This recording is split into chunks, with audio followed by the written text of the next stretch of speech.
Армысыздар, баршаларыңызға сәлем. Бүгін біз сіздермен крабтан өте дәмді салат дайындайтын боламыз. Ол үшін бізге 2 огурцы, бандуль кукуруз, 4 жұмыртқа және де краб, зелень қажет болады. Ең алдымен огурцыларымызды осылай ортасынан бөліп, ұзынша етіп тураймыз. Одан кейін барлығын бір ыдысқа жинаймыз. Келесі бізде крабымызды дәл солай ұзынша ірірек қылып турап аламыз.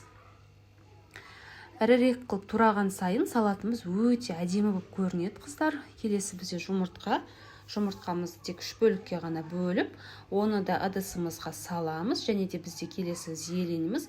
Зеленді шілей майдалап тураудың қажеті жоқ, орташа қылып турап, оны да ыдысымызға салып, үстінен жаңағы кукурузымызды, бандулімізді саламыз.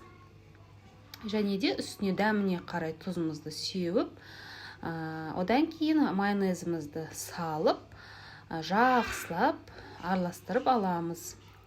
Араластырып болдық, біздің салатымыз дайын болды, өте оңай әрі жеңіл. Қыздар, видео ұнаса лайк басып, маған тіркеліп кетіңіздер.